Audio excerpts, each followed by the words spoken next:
Hi, it's me, Tim Dodd, the Everyday Astronaut. Sounds like I haven't been talking all night already to you guys. Did you miss me? It's been an hour? I don't know. I'm still trying to recover from the last stream for many reasons. I hope you guys are doing good. We are T-minus 27 minutes away from another SpaceX event. Doubleheader tonight, my friends. Double header. I do have audio control, the actual launch audio pulled up, so we will hear events of fueling before the launch. So if you hear things in the background, that's what you're hearing. We should have some updates here relatively soon. But meanwhile, because this is a rocket launch and you might have some questions about rockets and where they're going and what they're yada, yada, yada. Anytime you have anything you want to know about an upcoming launch, I have you covered, my friends. You can go to everydayastronaut.com, click on Prelaunch Preview, and here, sans the telemetry. You don't need telemetry for this, not yet at least. You will be able to click on a little link here. This one is the Starlink 15. Let's read all about it. This is going to be taking off today, November 24th or November 25th, depending on where you're at in the world. Again, in 26 minutes from basically right now. The mission name is Starlink version 1, so this is still the first version. We've seen 0.9, which was kind of a we saw total like testers a couple years ago now. Then we saw one like full batch of 0.9. Kind of these are the version 1s. This is so kind of it's the 16th launch, but 15th of these. So we're basically counting these as the 15th launch. Launch provider for this is SpaceX launching a SpaceX rocket. The customer for this is SpaceX launching SpaceX's own satellites. These Starlink satellites are, of course, made by SpaceX, produced by SpaceX. It'll be all of their everything. I might have to refresh my telemetry. Give me one sec. Maybe I'll do that in a second, Andrew. I'll do that in a second. We'll keep going through the pre-launch preview here. The rocket is the Falcon 9 Block 5. This is B1049.7. So that's 7, my friends. That's a pretty big deal. That is the makes this now the most flown rocket that SpaceX has in their fleet. This is now the life leader, as we'd call it. That's a pretty big deal. So welcome to the future where now we can fly rockets 7 times. This will be the 7th flight of this particular booster. That's amazing. That's amazing. Okay, launch location. This is taking off from Space Launch Complex 40 or SLC 40, which is, so notice we'll call that Slick 40, Cape Canaveral Airforce Station, Florida, which is also kind of now Cape Canaveral Space Force Station. They're kind of in their tweener phase where it's a little awkward. But of course, Space Launch Complex denotes that it's at Cape Canaveral Air Force Station. If it was just Launch Complex, no SLC, that would actually technically be at Kennedy Space Center, which is right in the same ballpark there. It's just kind of a fun thing to note. Payload mass, this is about 15,600 kilograms, which is around 34,000 pounds.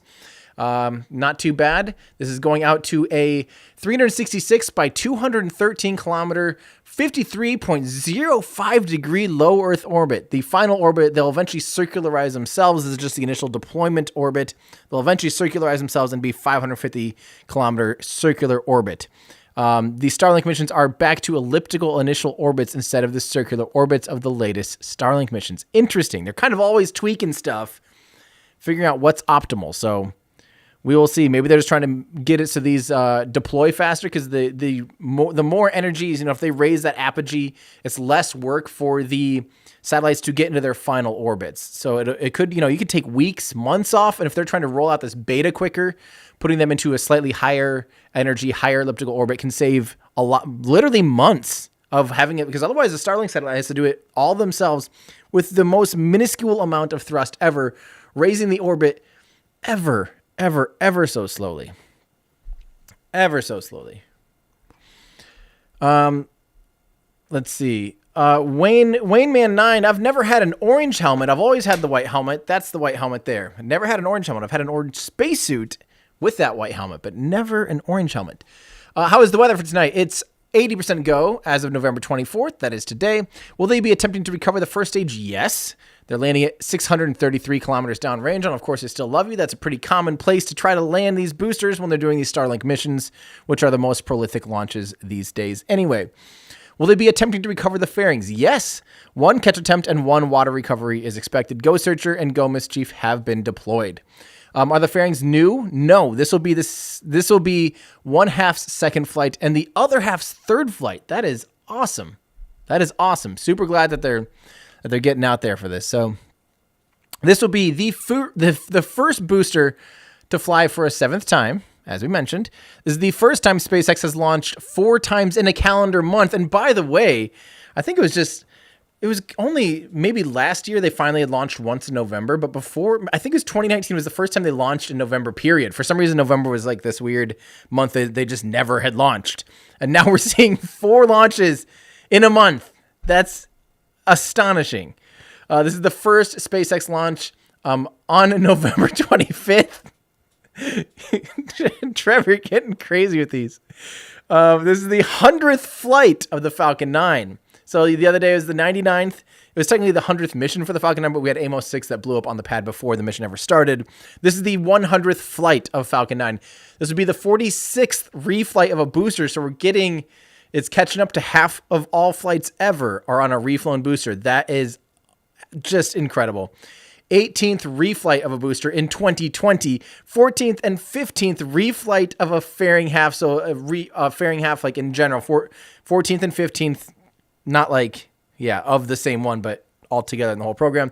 67th booster landing, 40th landing attempt on, of course, I Still Love You. This is the 17th consecutive landing, 23rd launch for SpaceX in 2020, 60th SpaceX launch from Slick 40, 6th time that B-10, these are just ridiculous, 6th time that B-1049 has flown from Slick 40, most times a booster has flown from Slick 40, so in other words, it's done all but one from there. This is so ridiculous. 98-day turnaround for the booster, that's pretty quick. 50 is about right around 50 is the record currently. And 97th orbital launch attempt of 2020. If you want to see more about this and the Starlink missions, Starlink satellites, all this stuff, we've got this by Jeff Barrett and Stanley Creative. If you guys need to learn more, read more, head on over to everydayastronaut.com. Click on Prelaunch Preview. You can see things like, what the difference is between the Block 1, Block 2, all the other things and all the stuff. Yep. Head on over there, guys. And of course, this one we can owe to Trevor. Thank you, Trevor, for all your hard work and your ridiculous facts that I don't even know. What are you doing? Thank you, Trevor. Everyone say thank you, Trevor. How are you guys? Did you miss me for that entire last couple minutes that I've been gone? Let's get through some of you guys' comments. First off, we had a Mike Bartley was a new member. Thank you very much. Noah, literally writing a paper about SpaceX as we speak, then I think you're in the right place, my friend, because this is where we're going to be watching, of course, another Starlink SpaceX mission. This seems like this is just becoming... I'm going to have to stop doing these in the near future because it's just like...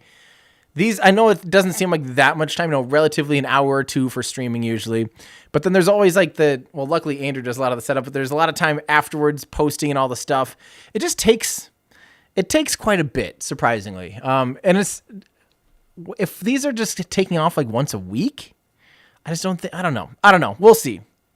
What am I supposed to update? Okay, so Choco later. I can't read anymore. I'm so nervous to read now on here. Check your watch. It's a quarter to Starlink time. My friends, it's quarter to Starlink time. Absolutely. That's awesome. This is from Musical Wolves. Always. Thank you, Musical Wolves. Happy Thanksgiving from Yellowstone National Park. I love it. Thank you very much. Thank you. Let's see here. This is from Mediocre Engineering. Hi, can you say hi that you've now virtually talked to me so that I can flex on my friend Connor who met you and Peter Beck at LC2 pad unveiling? That's funny. I remember meeting Connor. But you know what? It's your turn, Mediocre Engineering. Now you can virtually flex on Connor and be like, yo, listen up. I did this. Thank you very much, Mediocre Engineering. I can't wait to see some of that mediocre engineering. This is from Erasmus device, who I'm finally getting better at saying. Thank you very much. I'm not going to read it as ears muzz device. Erasmus. I think that's close. We're getting better. Thank you very much. Anush, again, sent him to Mars. Ridiculous. Thank you so much, Anush. I appreciate that. But can't trick me. Can't fool me. Theater Maker IE, where have you been? I feel like it's been a year since you last streamed. I live right here apparently now. This is my whole new life at this point. Thank you, Theater Maker IE. Musical Wolves, will Starlink help the ISS not have communication blackouts when it gets closer to the poles of Earth? It might. The only thing is Starlink satellites, they peak out around, what is it, like 55 or 60 degrees inclination. Degrees latitude. So I don't know if they're going to offer too much for the poles. I actually just recently watched a little thing about, the operations of the actual South Pole station, not just the Antarctic stations, but the actual South Pole station, how abysmal their internet is. And it's just terrible.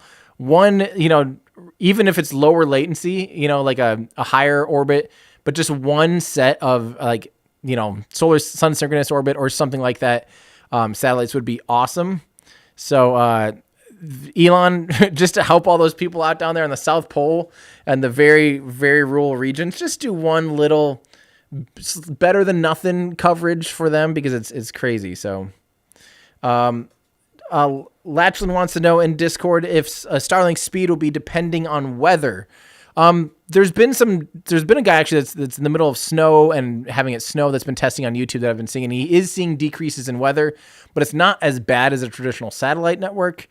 It does seem to have better cloud penetration, better weather penetration, and it seems like there might be a heater on the Starlink dishes to help avoid snow buildup and things like that. But there does appear to be some there does appear to be some degradation of speed in certain weather conditions. But hopefully the more robust that network is, hopefully that degradation will get better and better, though. So we'll see. We'll see. From Adam Baumgartner says, great job, Tim. Keep up the great work. The pre-launch preview was super useful for today's launch. Good. Thank you, Adam. Well, and thank the website crew. We just have an awesome crew that's helping out so much with all of this extra information, putting in the extra hard work. They are amazing. And it makes it so I can be freed up to do, right now, still working on a chart. I wish I could show you guys the chart. The chart's on my other computer. But I would love, I was showing it to Discord earlier today. It's getting ridiculous. And it's almost the final product. We're really making sure that we have the chart and the family, because it'll probably end up being like a poster of all the history and the family tree of Soviet rocket engines. So we're trying to make it, laying it all out is like absurd. It's this giant puzzle, and I'm putting in all the details now ahead of time to get them double checked by everybody before we shoot the video, to double check all of that, put it against the script, make sure that before Andrew starts doing all of the After Effects and all the animations to everything, we have the numbers and the order right, because otherwise, if we mess that up ahead of time, it'll be an absolute nightmare. We do have some music. I'm going to pull this up here real quick. Give me 1 second. So this is good. This is always a good sign. Give me 1 second here and I'll get it going for you guys. Boom, boom, boom. There we go. We've got something. Something's better than nothing. But yeah, once we get it done and it's pretty and sexy and it has all these awesome renders from Casper Stanley too, of all the engines, every engine, there's like 80 or 100 engines or something. We'll have renders of each one of them.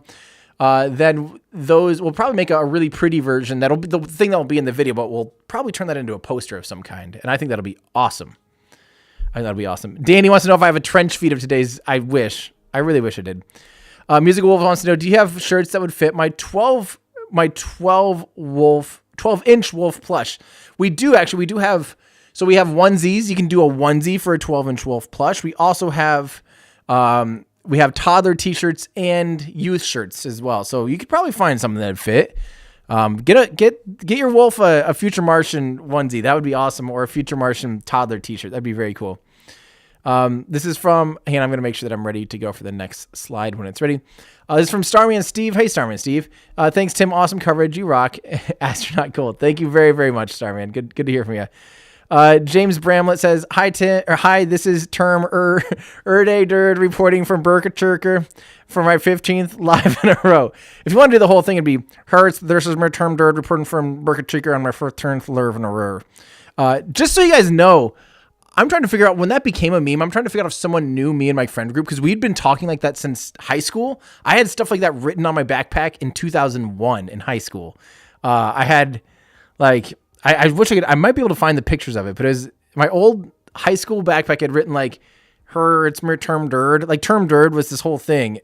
And so I'm wondering if the Irma Gerd thing came, like, I wonder if someone that knew some of our friends or something, because it's just weird that it was like exactly the exact same thing. If you look at my old, I shouldn't say this.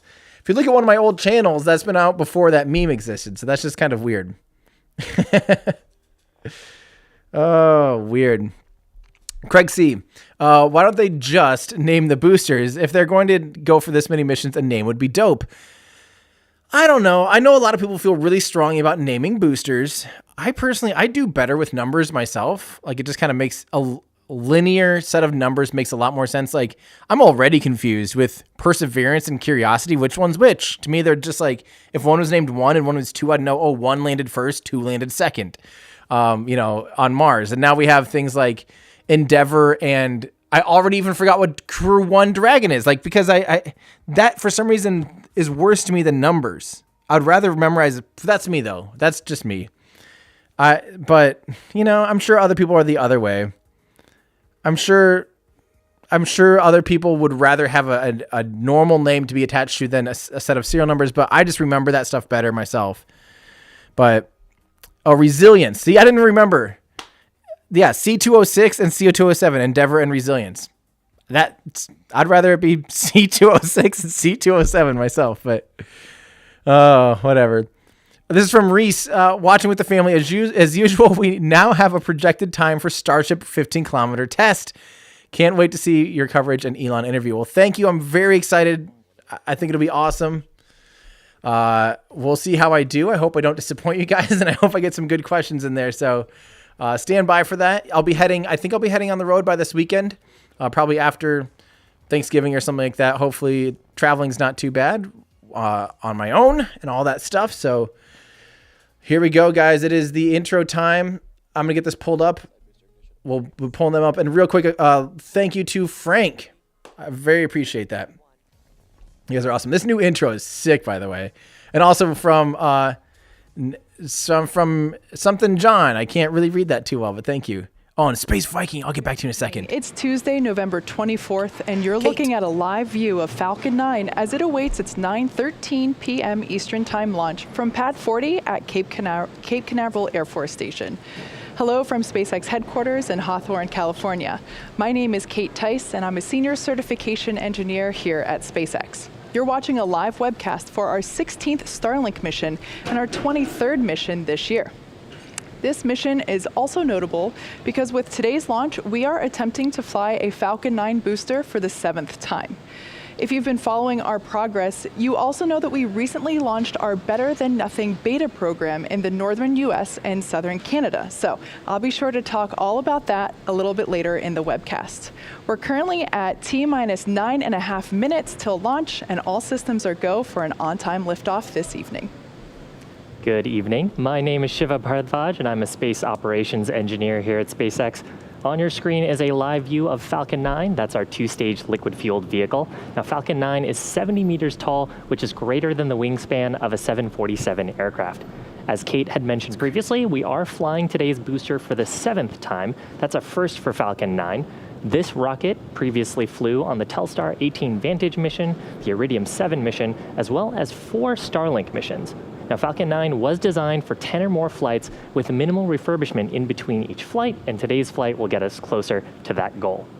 The bottom 2/3 of the vehicle is what we refer to as the first stage. You can actually tell it from the soot markings left over from its previous 6 flights. Now, the first stage's job is to accelerate the vehicle through the Earth's atmosphere into space with the help of 9 Merlin engines that it has at the base of the rocket. We will be attempting to recover this first stage for the 7th time on our drone ship named Of Course I Still Love You, pictured on your screen, about 630 or so kilometers downrange. Now, on top of the first stage is our black carbon fiber inner stage, and on top of that is Falcon 9's second stage. It has a single Merlin vacuum or MVac engine, and once the first and second stages separate about 2.5 minutes into the mission, that Merlin vacuum engine will ignite and carry the 60 Starlink satellites into an elliptical orbit around planet Earth. Now, Falcon 9 has been loading propellants since about T-minus 35 minutes. We use a rocket-grade kerosene or rocket propellant 1, RP1, as our fuel, and super-chilled liquid oxygen, or LOX, as our oxidizer to power the Falcon 9. Now, propellants are nearly fully loaded on both the first and second stages, where we'll be continuing to top up the liquid oxygen until the final minutes of the countdown. Now, at the very top of the rocket is our nose cone structure. That's what we call the satellite fairing. That's where the stack of those 60 Starlink satellites is safely housed. The fairing's job is to protect those satellites from aerothermal heating, aerodynamic loads, and contamination during ascent. And once we reach the vacuum of space, we'll actually jettison them back as the second stage will continue on its journey to orbit. We are flying a flight-proven fairing today. It'll be the second flight for one of the halves and the third flight for the other. And our recovery vessels, Mischief and Go Searcher, will be attempting to recover those fairing halves today by scooping them out of the water. Now, a quick update on the weather. We've been tracking some minor cumulus clouds and actually wind in the area, but overall we are at an 80% chance of go, so keeping an eye on those winds. But other than that, vehicle, satellites, weather, and the range all looking good for an on-time liftoff just a few minutes from now. As many of you know, Starlink is a constellation of satellites that can provide high-speed, low-latency internet all over the globe, particularly in remote or rural areas where connectivity is limited or completely unavailable. To date, SpaceX has launched nearly 900 Starlink satellites to orbit. Less than a month ago, we rolled out our Better Than Nothing beta service to the northern US, and just last week, we rolled out service to parts of southern Canada. During our first public beta, users can expect to see data speeds vary from 50 megabits per second to 150 megabits per second, and latency vary from 20 milliseconds to 40 milliseconds. There will also be brief periods of no connectivity at all. As we launch more satellites, install more ground stations, and improve our networking software, data speed, latency, and uptime will all improve dramatically.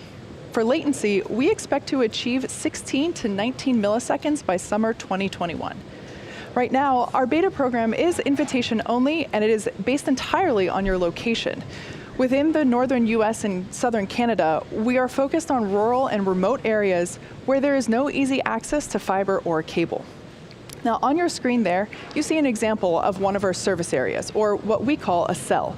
This particular cell is in an area of Minnesota near the town of Hitterdal. Hey, Hitterdal, folks. So, based on this example, if you lived in Hitterdal, Hawley, Winnipeg Junction, or the nearby area, we could probably service you. But if, for example, you lived in Lake Park, you'd be just outside of our current coverage area. Now, we have cells like this all over the northern US and Canada within the 45 to 53 degree latitudes. And with every launch of Starlink satellites, we enable our team to serve more and more of these cells. If you're hoping to receive an invite, all you need is a bit of patience. At our current pace, we expect to expand our beta in a notable way very early next year, in the late January, February timeframe. If that sounds interesting to you, head over to starlink.com and sign up. We're just over 4 minutes away from liftoff. Falcon 9 is now moving into the final stages of countdown. Now, at this point, the first and second stages are fully loaded with RP1 and nearly fully loaded with liquid oxygen. There's almost 1 million pounds of both of those propellants on the vehicle.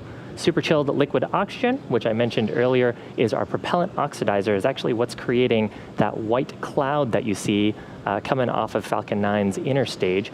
That's what happens when that cold liquid oxygen comes into contact with the moist Florida air and causes water vapor to condense into clouds. We'll be continuing to top up the liquid oxygen on both the first and second stage. We'll expect to hear a call out here for LOX load closeout on the first stage at about T-minus 3 minutes. And then about a minute after that, T-minus 2 minutes, we'll hear a similar call out for the second stage. And you can really get a sense of the wind right on the pad from those streams from the liquid oxygen venting off the stage. I want you guys to first, we should probably do a real quick pointy end up, flaming end down check. Great shot for that. We're good. Pointy end up, flaming end down. Looks like SpaceX knows what they're doing. But I did want to point out, look at how black and sooty the booster is on the bottom down there. I mean, it is like not gray anymore. That's getting like almost pitch black. That is from soot from re-entry for its 6 previous flights. Close out on the second stage. And then at T-minus 60 seconds, Falcon 9 will transition into startup. That means that the rocket's internal flight computers have taken over the launch countdown, and they'll continue to have control of the vehicle through the rest of the mission. At this point, the Starlink payload also continues to look healthy. Falcon 9 team not tracking any issues on the vehicle.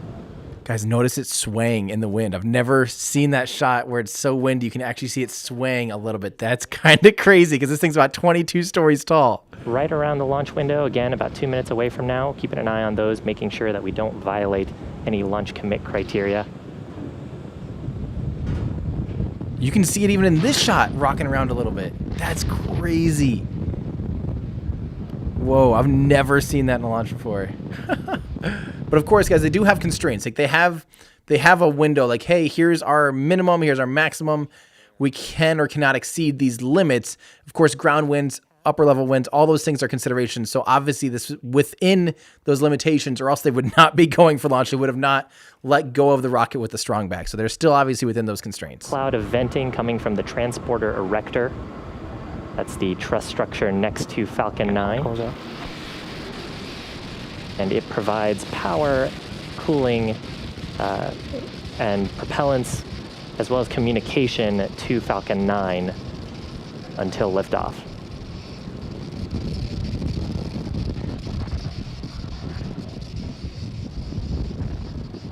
It's looking good so far. So coming up, transition to startup on Falcon 9. Falcon 9's in startup.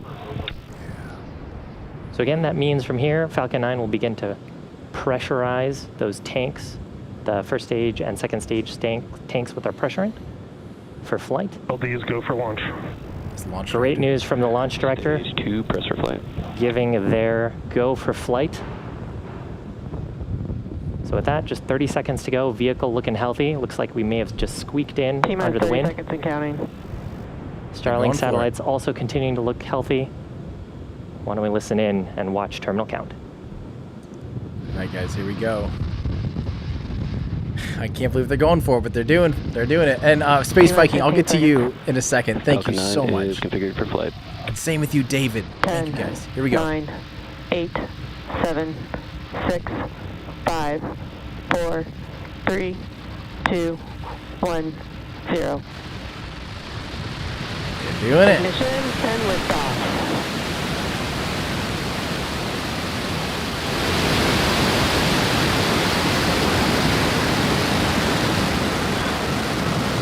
Busy day for SpaceX.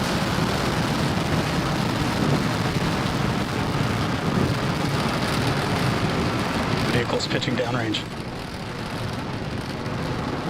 M1D chamber pressures are nominal.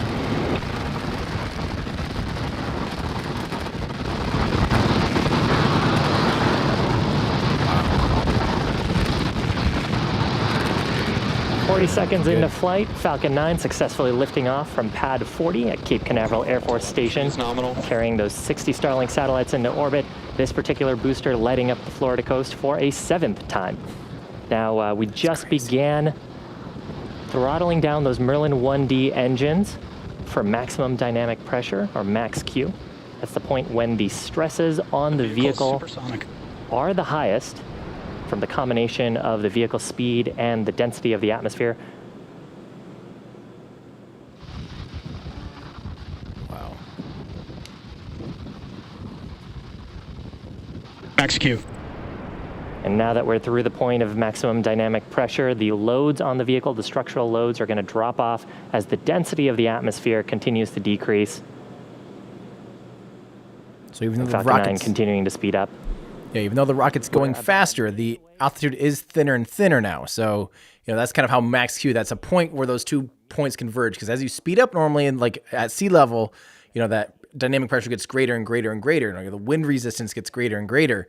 But of course, since it's ascending, eventually it gets to a point where it's going high enough and getting enough out of the highest parts of the thickest parts of the atmosphere that it's actually decreasing after that point, despite it speeding up. Arc to make its way back to the drone ship, while the second stage continues on to the third event, second engine start number 1.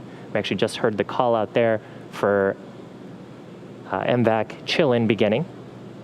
So during that third event, second engine start 1, we'll ignite the Merlin vacuum engine that'll propel the second stage along with the Starlink satellites into an elliptical orbit. And we chill in those turbo pumps with liquid oxygen just to get them ready for ignition.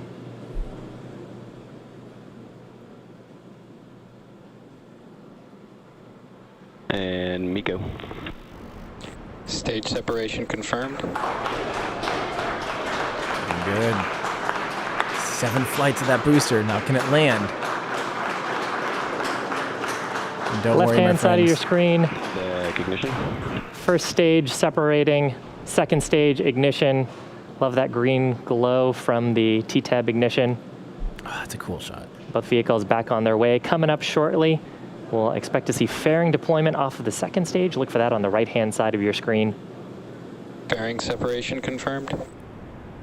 Yeah, baby. Beautiful shot there of those Starlink satellites. Finally getting to see space directly. We now that we're outside of the atmosphere, we don't need those fairing halves anymore, so we'll jettison back to Earth to recover them. As a reminder, we do have our recovery ships, Miss Chief and Ghost Searcher, waiting at the Atlantic to scoop up both of those fairing halves. Notice, guys, we do have our simulated telemetry thanks to Flight Club here of the first stage up in the upper left-hand part of the screen. So that's left-hand side of your screen. about what the first stage is doing. Very last remnants of night lights visible off the Florida coast. That's a pretty awesome sight there as Falcon 9 lifted off. Now there we can see second stage with a healthy glow there on the MVAC engine. As second stage heads towards its targeted drop-off orbit, the first stage will execute 2 burns in order to make its way back to Earth. Now, if you happen to have followed along with our most recent launch on this past Saturday, where we launched out of Vandenberg Air Force Base, Bermuda. we performed 3 maneuvers in that instance because we were returning to launch site where we were landing the first stage back on land. Tonight, we are landing on the drone ship, as Shiva said before. Of course, I still love you. So we only need to perform 2 maneuvers because we are continuing the arc trajectory of the first stage. So that first burn is the entry burn, and we will reignite 3 of the 9 M1D engines at the base of the first stage. And this will help to slow that stage down as it re-enters the upper part of the Earth's atmosphere. And then the second burn is the landing burn. This is a single engine burn that brings the vehicle speed down rapidly in order to make a soft landing Vehicle's on a nominal on trajectory. the drone ship. So we heard there that the vehicle's on nominal trajectory. That's good news there. It's so crazy how just routine At this they make point this in look. time, the first stage has reached apogee and is now starting its trip back down to the ocean. Our drone ship is parked a couple hundred miles off the coast of Florida in the Atlantic Ocean. It is, as you saw, a nighttime launch, and unfortunately, we can't really see anything. So we don't have very good first stage footage to show you at this point in time. But we will bring that back in once we get some landing burn action, re-entry burn action. Checking in on second stage, everything continues to look good. The 60 Starlink satellites that are on board today are joining the constellation of nearly 900 that we've already placed on orbit. These satellites are designed to provide high-speed, low-latency internet to folks like us here on Earth. And this is especially helpful for places where good internet is hard to access. This is looking good. First stage is continuing to coast, And it uses nothing but grid fins for that steering, as well as occasional nitrogen gas bursts for attitude control. Stage 1 FTS is saved. So on your left-hand side of the screen, yes, we will see the entry burn beginning. Entry burn startup. There it goes. And entry burn has begun. And this will last for about another 20 seconds. Pretty substantial entry burn. Watch it slow down there. The velocity Again, will this cut is the almost in first half. of 2 maneuvers that the first stage will perform tonight. Stage 1, entry burn shutdown. And shutdown of first stage entry burn. Man, Declan's So data is burn- bang on. So I want you guys to notice that right now, even though it's still falling, but it is getting into thicker and thicker parts of the atmosphere. So the atmosphere is going to continually slow that first stage booster down basically for free. The only negative side effect is there's a lot of heat and a lot of dynamic pressure from, using the entry to bleed off all that energy. But you'll notice it's basically just slowing down without having to, use any engines thanks to our thick atmosphere. To make a soft landing on top of the drone ship. As we mentioned earlier, this is the 7th. Stage 1, entry transonic. We just heard that the booster is now transonic as it is re-entering the Earth's atmosphere.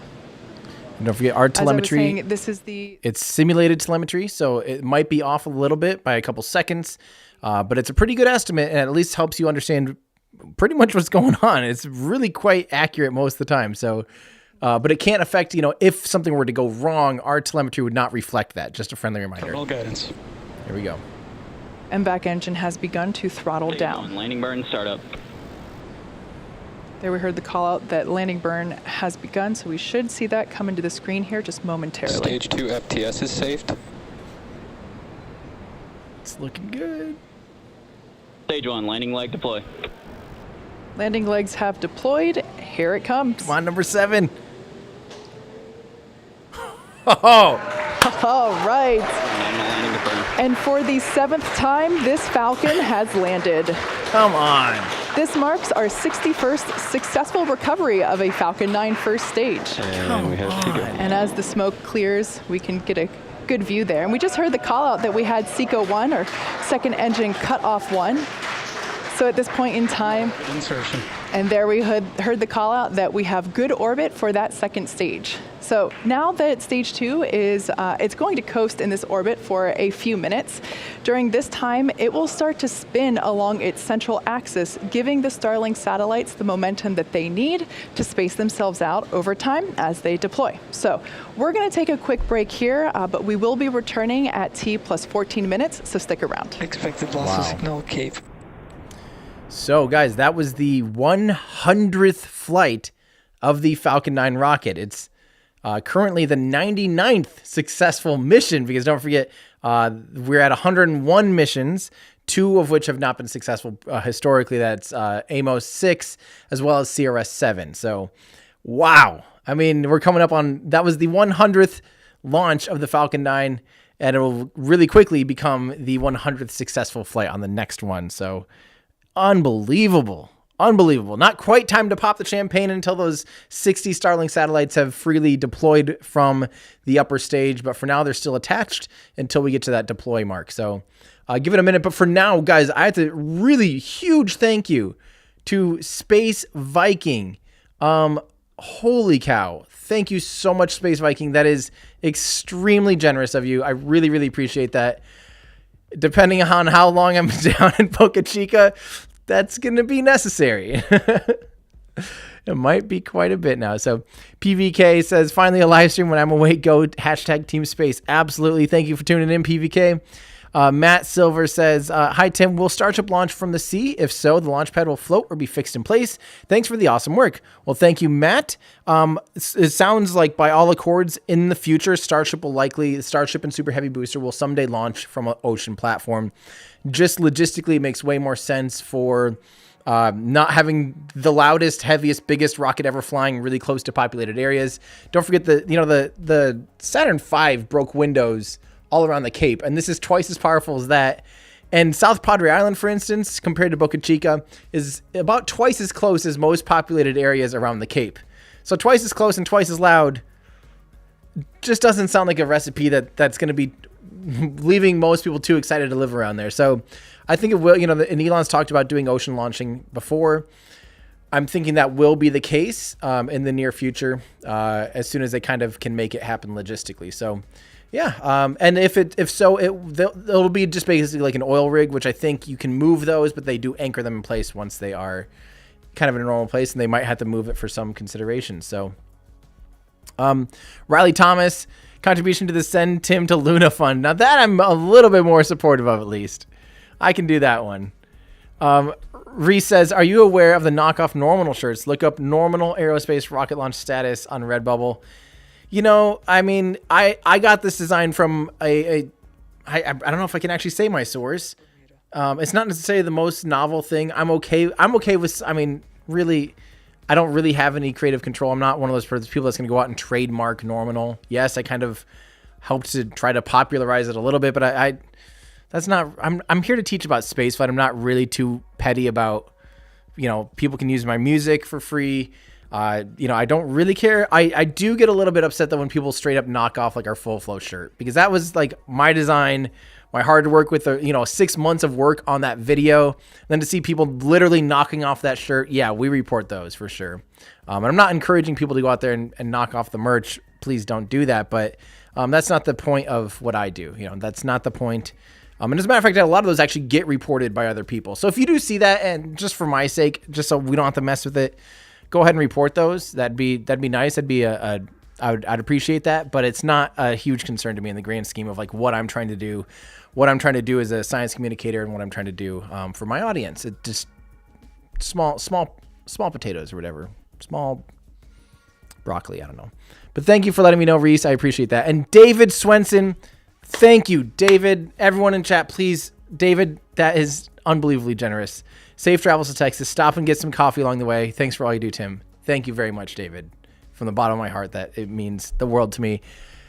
I hope to do you guys proud. That's all I'll say. Like I said, we have something that we're going to be rolling out for that mission that I think is going to be bonkers, that I think will really help. I think it'll make our coverage extra spectacular. Okay, here we go. Thank you, David. Today. Now, if you're just joining us, we had a successful liftoff at 9:13 p.m. Eastern Time, successfully recovered our first stage for the 7th time. That's a first time for us. And you're currently looking at a live view of the second stage in a nominal orbit around planet Earth. We're coming up on deployment of the Starlink satellites. You can see the stack of those on your screen in just about 10 seconds. Now, over the course of the break, we began spinning the second stage along its central axis. That's to give those Starlink satellites a little bit of momentum upon separation. Here we go. I love when they show us this, actually.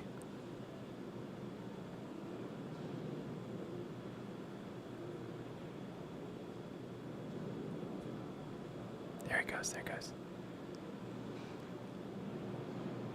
Looks like we have a visual there. Starlink deploy confirmed. That is so cool. And call out of confirmation of Starlink deployment.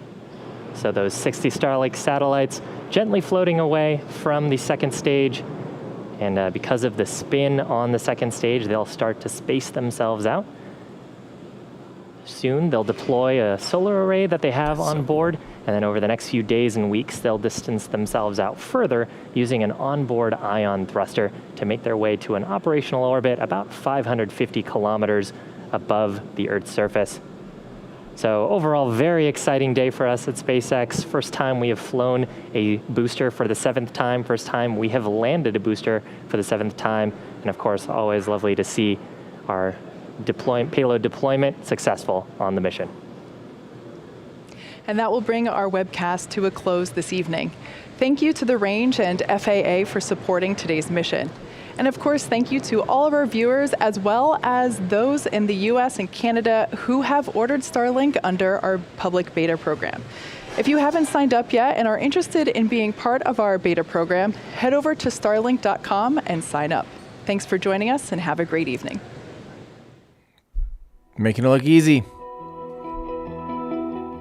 Making it look easy. Congratulations again, SpaceX. 2 big events in a row. Another successful Starlink launch. First time you've flown a rocket for 7 times. And of course, earlier there's a static fire of serial number 8. How do they sleep? Do they sleep? I don't think they sleep. Unbelievable. Yeah, huge congratulations as always. Again, really quick, I feel like I didn't quite finish saying thank you to you, David. Sincerely, that is extremely generous. If you guys want to help make sure that everything goes smoothly. So let me give you a little, I don't know if I'll tell patrons about our sneaky little plan for our serial number 8 coverage. I will tell you guys in our meeting. It might be on Friday, but although we might be leaving on Friday. Or maybe we'll do it tomorrow. Should we do it tomorrow? Is Wednesday okay for everyone in Discord? I'll have to let you guys know. We'll do it tomorrow. Patreon live stream tomorrow. So yeah, for those of you that are Patreon members, take a look for Patron. We'll be doing the we'll do pilot live stream. Those are smaller. We just kind of hang out, and then I'll be doing probably some Kerbal and Q&A with the main channel. So yeah, that will be fun. So if you guys want to join in that, patreon.com/everydayastronaut, or members, YouTube members also, you guys also get access to those streams as well, to the main one, the Kerbal one. So what time? I don't really know time yet. It'll be something like tomorrow afternoon my time, so like 2 Central plus 6 hours, like 20 UTC or so. Ish. Let's plan on around 20-ish for pilots and maybe 21-ish for everybody else. Is that too late for everybody? Or maybe like 19 pilots, 20 UTC, everybody else? I don't know. So yeah, let's plan on that tomorrow because yeah, there we go. UTC time, baby. UTC is all that matters. Okay, so there we go. That'll be fun. I'll show you guys a little bit of behind the scenes action there. Joe Blow, hello from Space Camp area, Alabama. Awesome. I've not been there now for almost 2 years, but I really, really do enjoy that area. I got to make it down there again to Huntsville and stuff. Super cool. Thank you for saying hi. Justin, how lucky we all are to get to witness the space age take off. Thank you for being here to explain the hard stuff, Tim. You're welcome, Justin. Thanks for tuning in. It's my absolute pleasure. It's my absolute dream job. I wouldn't be doing it if I'd still be doing it even if no one is watching. So I think that's when you know you're in the right careers, when you just do it because you love it. You know, I started doing this to an audience of nobody for a long time just because I couldn't help it. I just was excited, wanted to watch it, figured maybe other people wanted to watch too, wanted to learn what I was learning, getting excited about. So it's all thanks to you guys though for making it possible, for tuning in and allowing this to be a career for me and not just a nerdy passion. So thank you. Captain Space Chimp says they'll see me at Boca Chica for the 15K hop. On behalf of Space Chimps everywhere, keep up the good work. Well, thank you very much. Are you Ham? Are you Ham the Astro Chimp? But yeah, I unfortunately, I'm going to make this clear now that we will not be doing any meetups just because of the current situation. I just think that's about as irresponsible as I could probably be with my with that. So yeah, but you will definitely be seeing my footage and a live stream. So I just don't want to set any false expectations. Don't be heading out to the Boca Chica or anything looking for some kind of meetup or anything. So, but thank you very much. Eric Johnson, thank you very much. That's very kind. And John Ellis says a Falcon 9 launch a day keeps the Apple Mac busy. It sure does. That and the live streams, and although you know what, we're running on like half of one core right now. Discord's not even, or OBS isn't even. It's just sleeping at this point, basically. Thank you for, what is it, 28 cores? I don't even remember what I have anymore. Just utterly redonkulousness. It's so stupid. Oh no, I only have 16 cores. Don't worry, guys. Just 16 cores. That's so stupid. Okay, Chris Cavanagh says, I heard they have a ton of corn on Mars, Tim. You should check it out. Hey, I'm already in corn country. I always got plenty of corn for my life. But maybe I should, my grandpa would have probably loved to he was actually a farmer. Like both of my grandparents all grew up in very rural parts of Iowa on farms. Both of my parents grew up on farms. I am like that person. My parents grew up on farms. So I spent my summers on my grandparents' farm. And yeah, if my if there was corn to be farmed on Mars, my grandpa could have done it. Absolutely. Taylor Ivanez, keep up the great work, Tim. Keep the great work, love your work. Well, thank you so much, Taylor. I appreciate that. And Brian Clausen, say it ain't so. We will go through everyday astronaut withdrawals. Maybe just a spite. We'll raise funds for you to go to Mars. I'm not going to Mars, but I think I am going to have to pick and choose launches at some point, especially like Starlink launches. I mean, they're getting to be pretty routine. I mean, I still am to the point where when they're fun and easy and it works in my schedule, it's not a big deal, sure. But I also want to get to the point where I'm not scheduling my life around all these changing schedules. So maybe we'll just start making it so it's the bigger ones and just when it's convenient. So DSDS WAF. Do we know how much money has been saved in total by reusing Falcon 9? We really have no idea. That's all internal numbers for SpaceX. You could make some decent estimates, but we don't know the actual cost of anything. We don't really know how much it costs to make, ship, test, fuel, operate a single Falcon 9, let alone how much it takes to refurbish, how much it takes, et cetera, et cetera. I mean, it's very safe to assume that they're saving money based on the fact that they keep doing it. I think if they had proven they can be flexible, they aren't NASA stuck to like a set of regulations and kind of rules that governs how they operate everything. If this wasn't saving them money, they wouldn't do it. They're a private company, especially now they're launching their own satellites on their own boosters and everything. If it wasn't saving them money, they wouldn't be doing it. So we don't really have a sense though, unfortunately. So, all right. So Pete, check out Rocket Lab's latest video, the best separation video. I already retweeted it and said it was one of the greatest videos I've ever seen. We happened to pull it up on the serial number 8 video. It is unbelievable. You're 100% right, Pete. It is. Everyone go find Rocket Lab's Twitter right now. Take a look at the stage separation video with sound. Phenomenal. Awesome. I want more shots like that from space because that's just so cool and so inspiring. So Rob, thank you for the tip. I really appreciate that. And BGramo3 for the membership. You're awesome. Happy Hacking Video Blog. How's it going from Brazil? Tonight at 3:50 a.m. there will be 49 Starlink sats passing over Sao Paulo, Brazil. Only 14% chance of clouds blocking my view. I may try and watch that show. You might as well set an alarm for 3:40. Give yourself enough time to roll over, let your eyes adjust a little bit, get all the sleepies out of them, and take a look. And thank you for always saying hi. Happy Hacking Video Blog. Really appreciate you. Discord, please stop with the corn. We get it. I said it, but that's all I see now.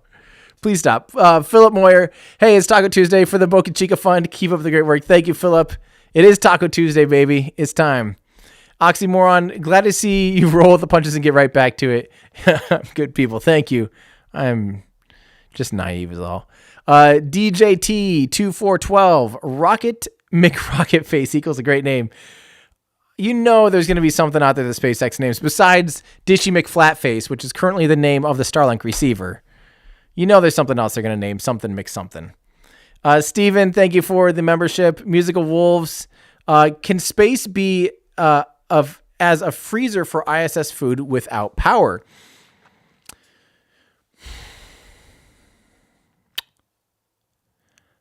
I mean,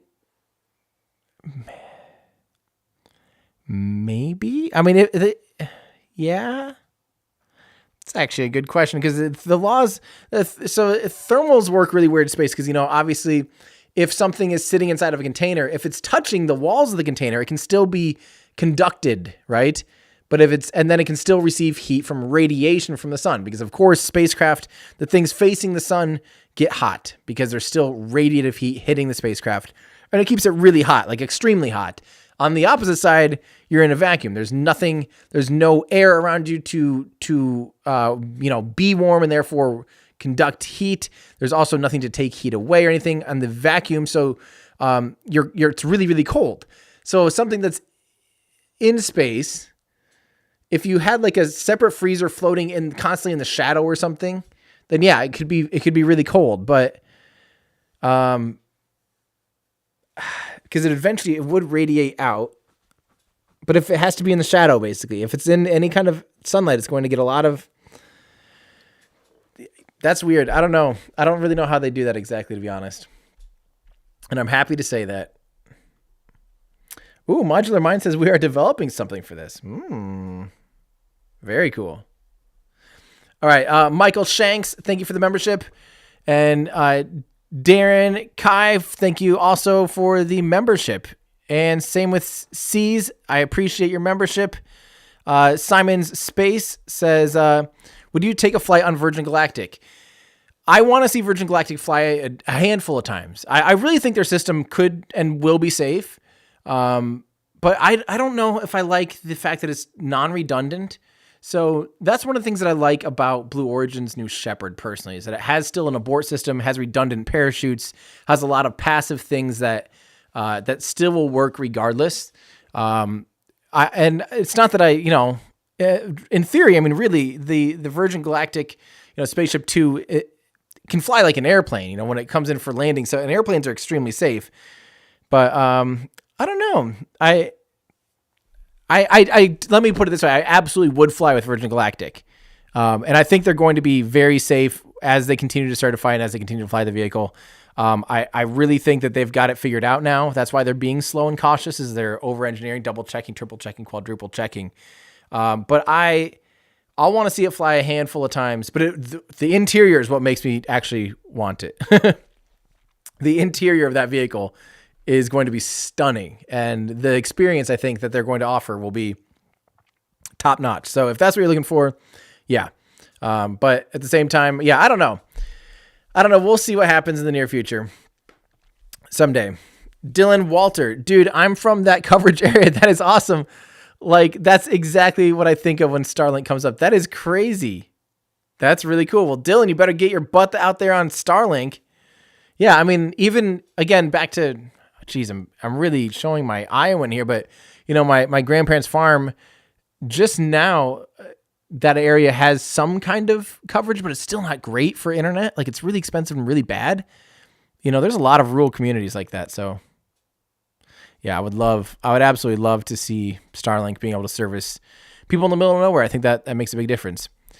Peter Danilov, thank you so much. Lucky 7 even. They absolutely, or 7-11, they absolutely nailed it though. 7, no big deal. This is from Quan9. Tim, question for you. Do you think we'll ever see a reusable second stage from SpaceX? 1,000% we will. That's what Starship is. Starship is a reusable second stage slash fairing. There was talks back in 2018 about trying to recover an upper stage of a Falcon 9 or Falcon Heavy. There's just not the margin for it. It's not the right vehicle. That's absolutely what Starship is. Starship is a way to reuse the upper stage, the way to reuse the entire vehicle. Definitely watch my video about Starship versus Falcon 9. I run you through absolutely everything in that vehicle, all of the options of this, that, here, and the other thing. I also have a video about why SpaceX can't recover the second stage of the Falcon 9. And at the end of that video, you guys will notice I'll say the same thing. This was 3 years ago now, I think, but I was like, we won't ever see that on Falcon 9 because they might as well be putting all that R&D into Starship. Have those engineers that are working on that problem solve it for the next vehicle. Stop putting money into Falcon 9, especially because it'd take a lot of re-engineering of Falcon 9, a lot of recertifying. Might as well just bing to bang boom, put it up, put all that time into into the new vehicle. And that's their attitude across the board for a lot of things. Like, stop spending money now that Falcon 9, Falcon Heavy are doing their things. Yes, we're seeing a stretched fairing for the Falcon Heavy without it being paid for by the Air Force. But other than that, really, we're not seeing really any more big, massive improvements or changes in iterations on Falcon 9 and Heavy. It's pretty decently frozen in design. As now those resources, because it's not cheap to engineer stuff. People need to remember, like, engineering time is expensive. Peter Beck voiced this, I think, on two of the 3 interviews I've talked to him now. He'll reiterate how R&D sucks. R&D is just throwing money at something, having people spend hours and hours and hours, high-paid engineers to solve problems. And sometimes you don't even solve the problem. Sometimes you try all these things, break all this stuff, do all these hard works, all these, thousands and thousands and thousands of hours of work and labor and machining and all this stuff to find out that solution didn't even work and you have to start all over again. So, yeah, stop spending money on Falcon 9. Start doing that on Starship, and that's absolutely what they're in. They're all in on that. Thank you very much. CH Skirt from Skirt. Thank you. Lugnuts says it's a little baby lemon looking up to a lemon character standing in superhero position. I love that we just read these out. Thank you very much. And happy packing video vlog again. For any reason they failed to perform that throttling down during max Q, would that Falcon 9 get dangerously close to breaking up mid-flight? That's actually a good question.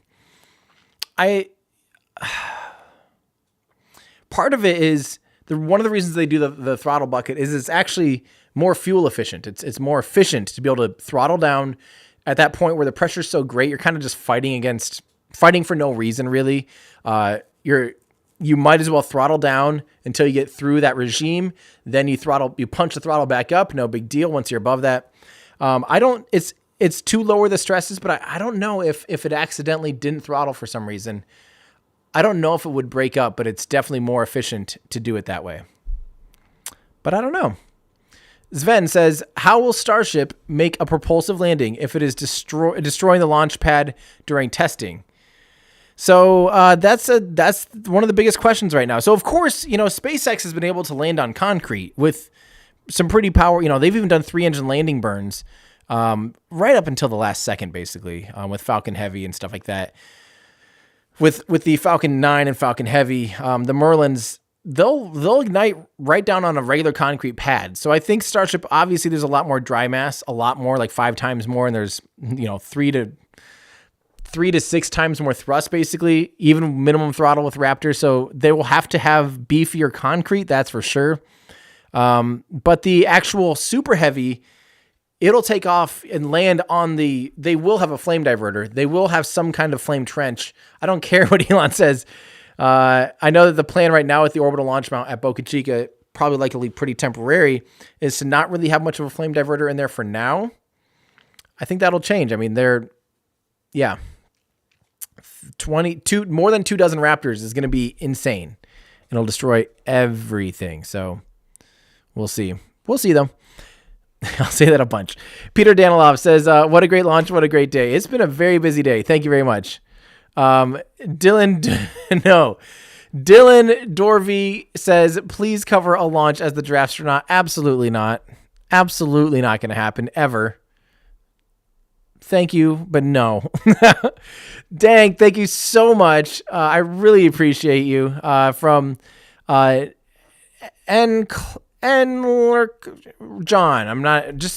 thank you. Thank you very much. That's awesome. I really appreciate you. Thank you. Musical Wolves, bring an oxygen tank while on the road. Be healthy. I don't think I should be taking the resources of someone else's oxygen that might need it. I think I'll be fine in my car. But thank you. This is from Schizo Qubit or something. Can you please ask Elon about a Europa mission? You're a one-way ticket to response on Twitter. That's not always true. I mean, here's the thing. I always beg people this. Don't ask Elon about future plans. It's hard enough to get him to answer too optimistically about what's happening right now. If you say, Elon, will you guys send a thing out to Europa? His answer will be, yeah, sure. I don't see why not. Hey, Elon, can you someday do nuclear power? Sure. If the government lets us, I don't see why not. Hey, Elon, can you do anything that's like, can something do something? It's yes, for the most part. Anything that's like within that realm of that thing's existence, the answer is yes. He's already shown Enceladus and I think Europa in the original ITS. It's absolutely, he's even talked about an expendable version for deep space missions. I don't know,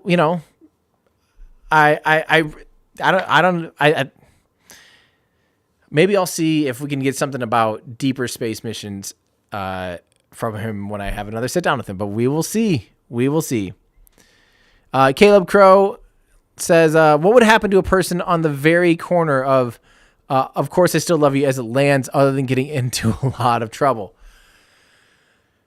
I think you'd get blown off from the air. The wind stream would be extremely high. You'd probably get blasted by a ton of debris. You might get a little melty. You'd probably go deaf and maybe shaken a lot. I don't know if you'd survive or not, assuming that it landed normal.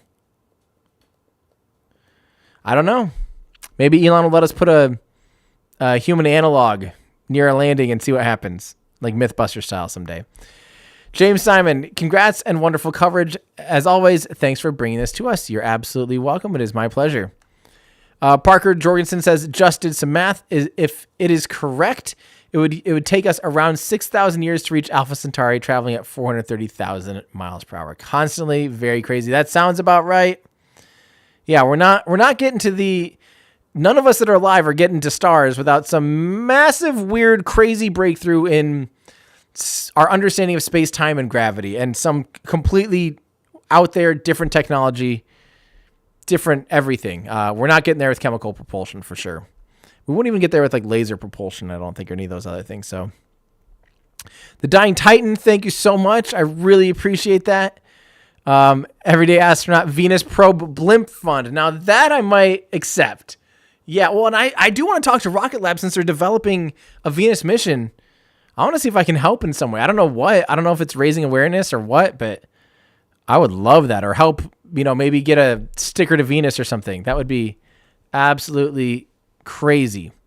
Tyler Lifisty says, thanks for all your cover. You're welcome, Tyler. I appreciate you hanging out. Brandon says, because you got trolled on the last stream, thank you for your sympathy tips. I appreciate that very much. Parker says, supercharging and coffee for the 15-kilometer hop. Drive safe and plan your bathroom breaks. Grain silos can fly. Yeah, this might break my... Oh, I can't even tell you, Parker. Thank you very much for your tip. I don't know what this is going to be like. I don't know. This is going to be utterly insane. The 15-kilometer hop. I'll probably spend most of December there now, is my feeling, waiting for it to fly, knowing me. And it'll be worth it. Matthew Smith says, check out the new Rocket Lab video. Yes, we checked it out on the last stream. It was incredible. I tweeted it already. Here we go. I'll show you guys my tweet. Pew, pew. So awesome.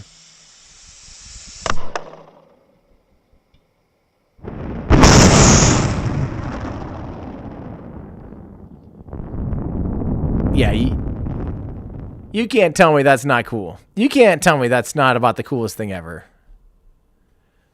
Too awesome. Jorts, watch Falcon 9 Miko and second stage from my backyard. Crazy stuff. That is the beauty of living on the Space Coast. It is crazy just to look out and see stuff. I mean, awesome. Awesome stuff. Let's see here. Raymond, hi Tim, what are your thoughts on Starship helping to build a new, bigger, and better ISS? I don't think it needs to build one. They just can park one up there, and it's about the same internal volume as all of the International Space Station. I mean, it could build a monster station in a hurry, especially with a 9-meter wide fairing. Have one inflatable, habitat or something. Link up that to a whatever. I mean, it's game changing. It's absolutely game changing. Yeah. I think 100% we will see some bigger spaceships and spacecraft and space stations. If the price really comes down to $1 million or $2 million a launch for over 100 metric tons of payload capacity, oh man, then yeah, it's going to be absolutely next level stuff. Absolutely. Santiago says, this is funding for sending you to Mars. Santiago! If I see you, I'm going to punch you and then hug you or hugging you. I'm not going to Mars. You guys ain't getting me off to Mars. Dak X says, will you modernize the current flight suit you have now for Mars or go in a different style, bring an inflatable pool with you? I don't want to touch a spacesuit ever again unless I'm going to space. It's just so annoying. But if I go to Mars, I promise I will bring an inflatable pool so I can experience some pool time. That I can promise. Thank you, Dak. Robert says, thanks for a great stream. Enjoy your trip down to Texas and the barbecue. Well, thank you very much. Hard to not get barbecue when you're going south. That's like all there is. Lord Mustang says, SpaceX needs to give you dedicated camera views so you can watch certain camera angles. The booster turnaround right after it released the second stage to head back to Vandenberg was sick looking. It really would have been awesome to see more of that. Gosh, maybe I'll ask Elon, hey, when, next time NASA's taking care of your feed, why don't you send me some feeds and we'll cover it better if there's an agreement already between NASA and SpaceX. I'll make sure that SpaceX looks good, because that was frankly pretty embarrassing. Which is a shame, because I know that we all know NASA can do better, but they're working with pretty antiquated systems most of the time. So, Big Wave Dragon, any new equipment for the hop? Oh yeah, like I said, I will be sharing the new equipment with Discord members and with patrons and YouTube members here tomorrow. So pay attention for that. I will get that up for you guys. Yeah, it's going to be next level. I can guarantee it. It will be next level. Oh, yes. I can't wait. Joe L., thank you so much. I appreciate your membership. Chris Hancock says, I love your thing. That sounds weird to read out loud. Did you hear anything about the strange static fire on Starship? No, it seemed good. Elon was saying online, basically, he just came out and said, looks good. Let's see if Elon said anything recently. Twitter.com/Elon Musk. With replies, of course. Yeah, 2 hours ago he said, what did he say? He said this. Good Starship serial number 8 static fire aiming for 15-kilometer hop next week. Goals are to test 3 engines ascent, body flaps, transition from main header, tanks, and landing. Absolutely crazy. Honestly crazy. Yep. There you go. And he also gave it only about a 33% chance of success. So, Elon's pretty optimistic. That's why I think I've been at 15% chance of actually landing. So, yeah. Crazy. Connor Ward says, starting the Bring Tim a Mars Rock Fund. There we go. Now that I'm into very much. Thank you very much, Connor. I would love to own a Mars rock, or even a moon rock would be really cool too. Especially a fresh one, like a new one would be awesome. Not that it really matters, but still. Robert Giron says, will the 15-kilometer hop be the longest amount of time a Raptor engine has continuously fired? The first time is relighted in a short period of time frame. So maybe not the longest, because I think on the test stand they've done pretty substantially long burns now into several minutes. But as far as I know, and as far as what's publicly knowledge, I don't think they've done a back-to-back relight. That's something I keep asking Elon. Like, is your first time to do a back-to-back, like a quick relight of the Raptor engines, honestly going to be while it's falling out of the sky? Are they really not going to just test that on the ground first? They go from the main tanks to the header tank. Main tanks do a static fire with 3 engines, then do a header tank static fire 5 minutes later while it's all still pressed and stuff.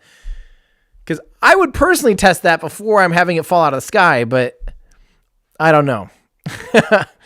Maybe that ain't their thing. Ed Toaster says, there is some really weird flashing in the smoke during liftoff. Do you know what was causing that? I didn't see any really weird flash during liftoff. Let me just take a look, skis.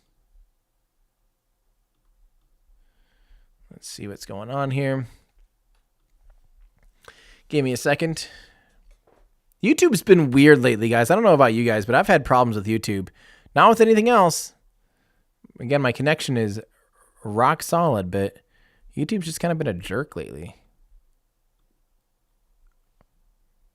Stream ended. I can't actually reload it, so I can't really tell you guys. Huh. Let me see if I can refresh it. And that was weird. Huh. Maybe because it's unlisted still for some reason? Nope, there we go. Okay. Getting it. Give me a second here. Let me take a look.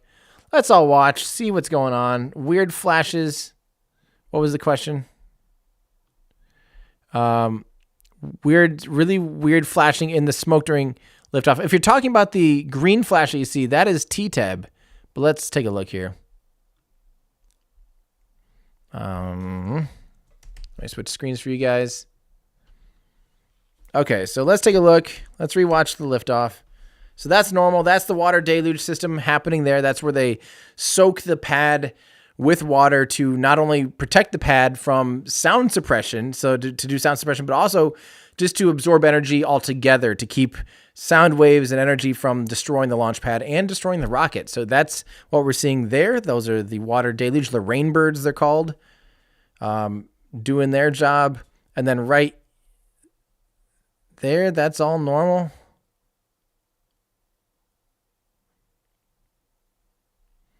You're just seeing the percussive. It looks like it's very humid. You're seeing a lot of bright percussive, you're seeing the sound energy in the clouds nearby, but everything looks normal. Yeah, that's very normal looking to me.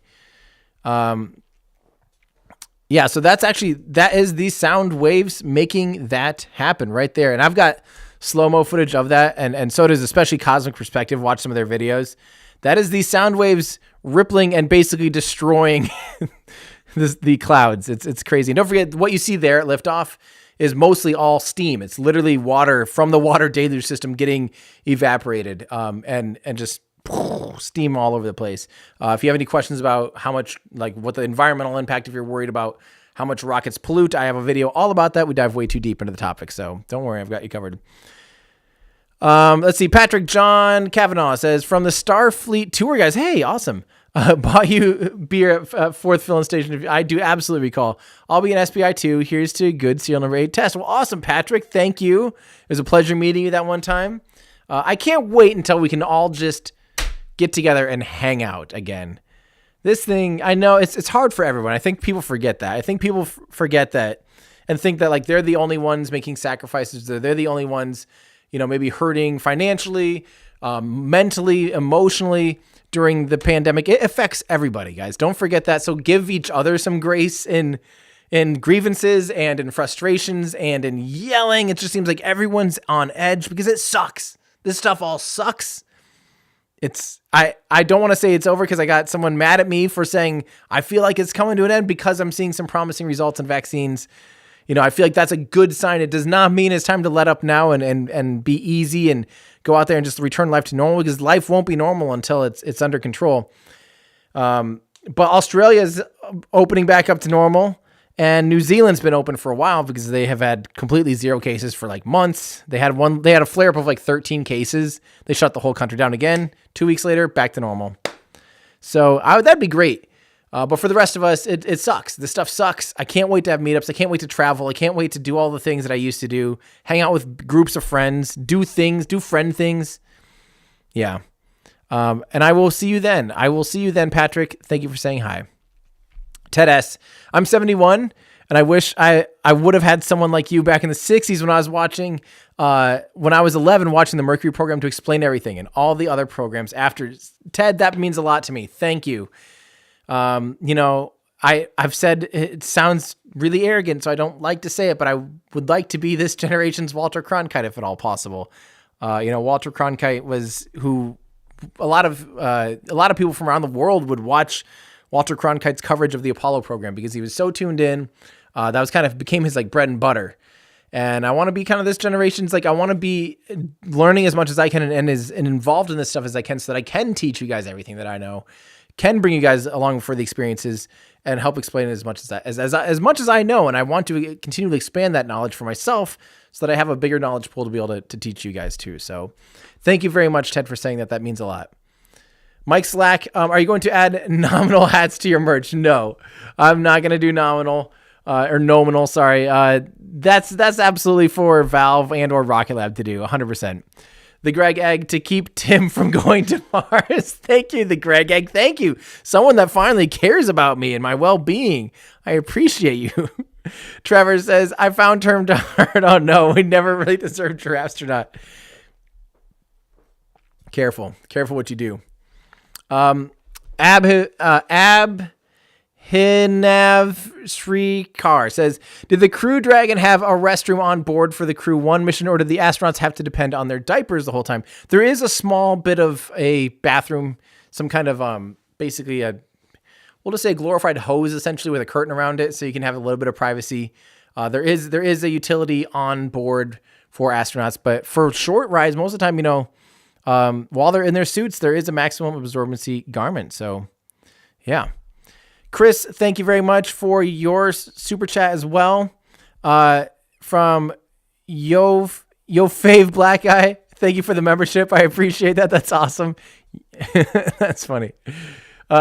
Sycamore Outdoors, can all the floating unrecovered sections on launches be repurposed for construction of development on the moon? Can all the floating unrecoverable sections on launches be repurposed for construction or development.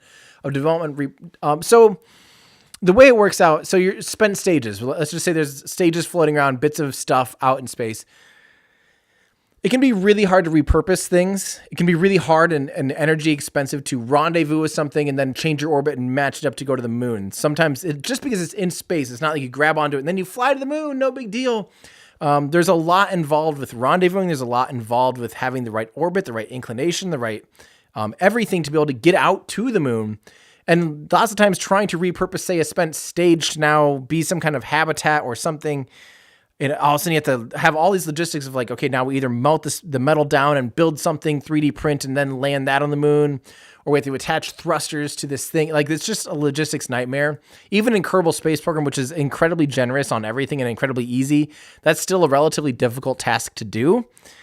So in real life, however hard it is in Kerbal, take that times 3 orders of magnitude, add 10,000 people working on that same problem together through emails and stuff, and then try and do that in real life. That's kind of what it's like. Let's see here. Robert Dragon says, what do you think SEAL number 8 will do next week during his flight? So here's my I think I have my odds down. I think 50% chance of it. I think, 75% chance that it makes it off the pad, all 3 engines fire, and it has a perfect initial ascent. I think there's about a 50% chance it gets all the way up to its apogee and begins falling.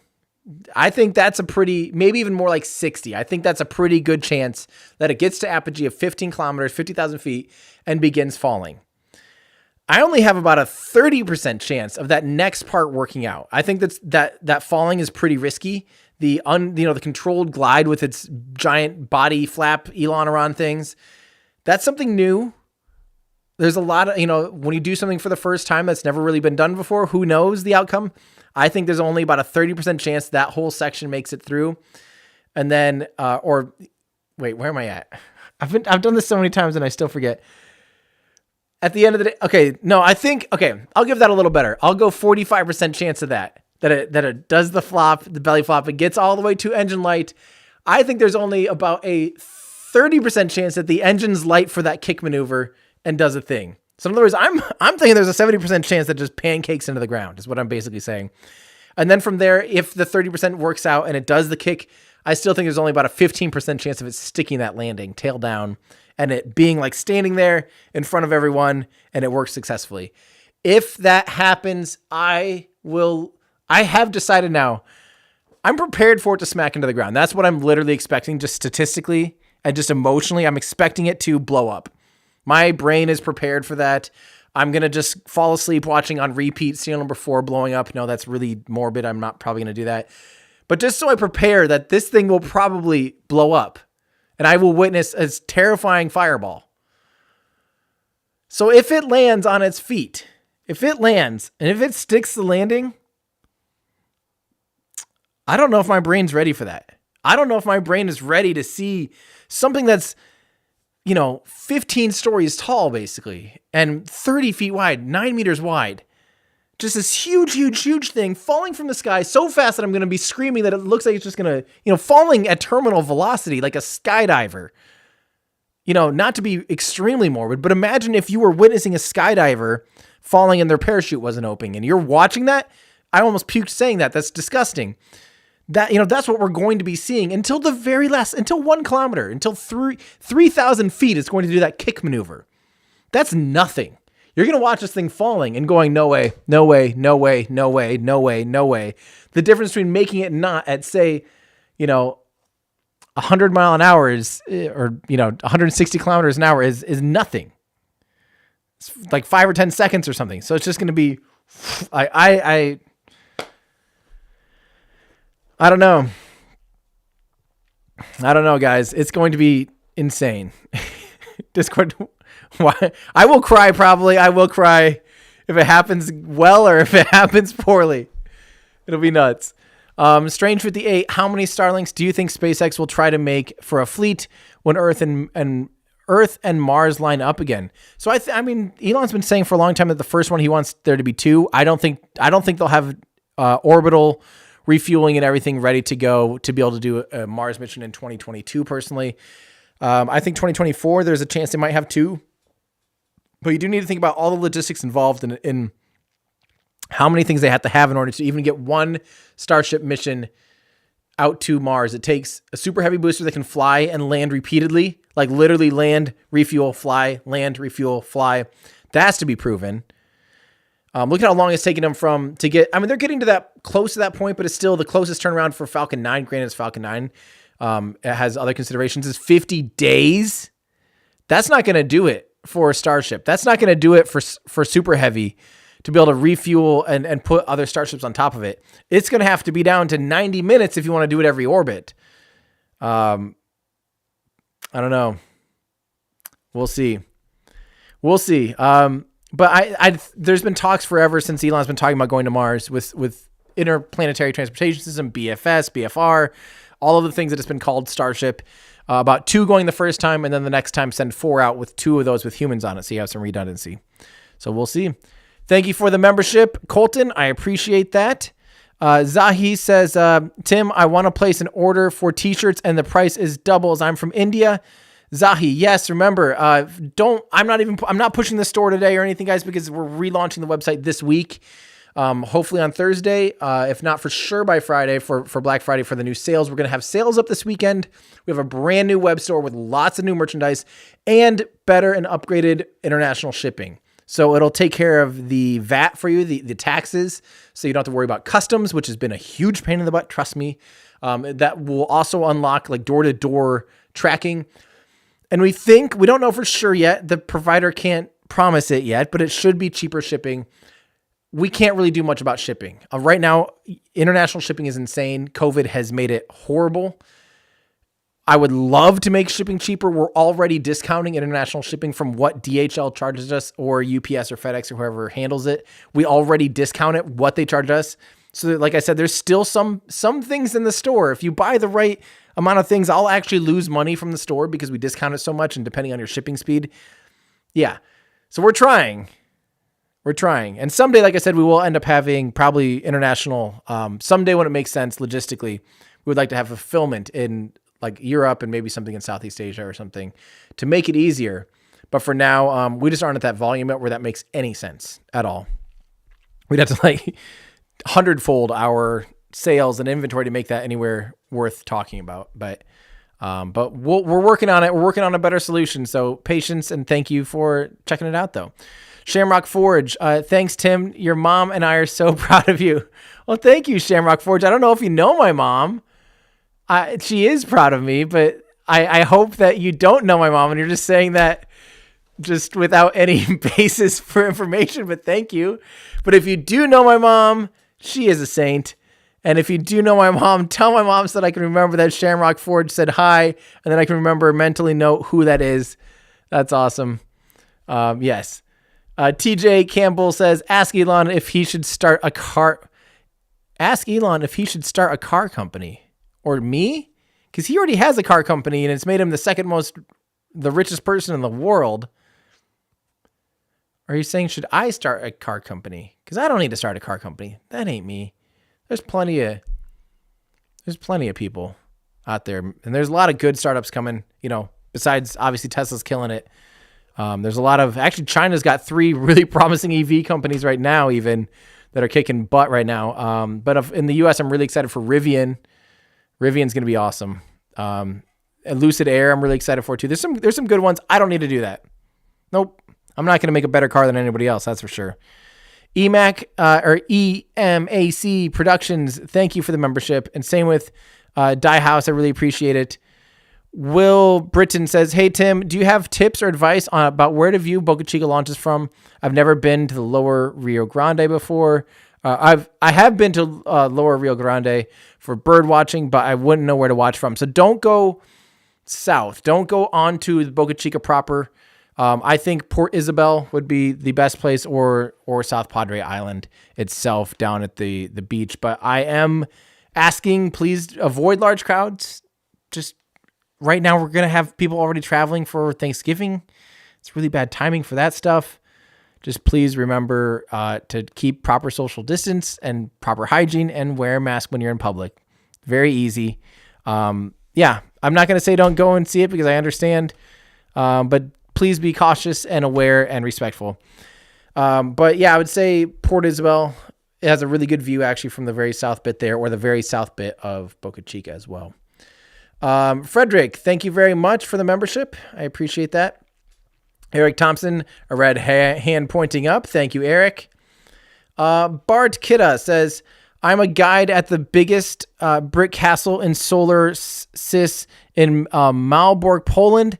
I'll guide you for a whole day, free for a whole day, just how you guide us through rockets. Thank you. That's very cool. I do absolutely love castles. So, yeah, as you guys might know, like I try to go to Europe normally about once a year, and I just go around looking at castles. It's like my favorite thing to do. One of my favorite things to do. So, Bart. Okay. I just realized I had to reread it. Largest castle in the solar system. Very cool. Hit me up on like Instagram or something. Yeah. I'll have to take you up on that. Zerolios says, so you're saying I don't have to feel guilty about getting ready to watch an explosion this time. This time I would honestly prepare for an explosion. I don't want to say that about any other launches, but with serial number 8, it is so experimental. It's going to be absolutely wild. Yep. If Elon's only given it a 30% chance of success, I think I'm right in saying 15. So in other words, that's an 85% chance of watching an explosion, unfortunately, or whatever. At least they have serial number 9 right around the corner. Just hopefully they don't blow up their launch pad. Zero Gravity, thank you so much for your tip. I appreciate that. And Rick Martin says, Tim, we are camping at KOA South Padre Island for a month. Where do you plan to watch from, Padre or Boca? Rick, unfortunately, I'm not going to disclose that at this time. You'll probably find out here pretty soon. But thank you, Rick, and enjoy. That's going to be awesome. Ninjas United, awesome. This is from Ninjas United again. It sounds like you did reach out to Scott, and that Scott knows you. Get this, guys. Ninjas United was watching our stream earlier tonight, the serial number 81. I saw Ninja. My brother-in-law is a ninja athlete. I asked him, hey, do you know Ninjas United? Come to find out, absolutely. Come to find out, Ninjas United did not know that Scott is my brother-in-law. Small world. Right there, that is so weird. They know each other, didn't know that we know each other. Very small world, very cool. My brother-in-law's even competed at their gym, apparently. Too weird. Too weird. All right, guys, that is, Tiza, thank you. Yeah, can't get me this time, I guess. It looks like the mods are taking care of me. All right, guys, that's going to do it for me. We'll be doing, like I said, a Patreon live stream tomorrow. I'll get that set up probably tonight so people can have enough time to prepare for that. So look out for that if you are a Patreon member. But other than that, thank you guys so much for hanging out with me for the night. And congratulations again to SpaceX. Again, if you want some more behind the scenes stuff of what's going on at Boca Chica, I'll definitely probably do some streams while I'm down there just for patrons and some fun streams for the public too. Patreon.com/everydayastronaut. Wish me luck. Have a wonderful and safe and healthy holiday season. If you are in the United States, please, everyone, we're at like critical mass already. Please just be safe, be responsible, be respectful. Just for this one time, and then we can do it. We can do it. I love you guys. Thank you so much for just hanging out with me. It means a lot. So here we go. I'll see you guys in Texas, I think. That's going to do it for me. I'm Tim Dodd, the Everyday Astronaut, bringing space down to Earth for everyday people. Goodbye, everybody.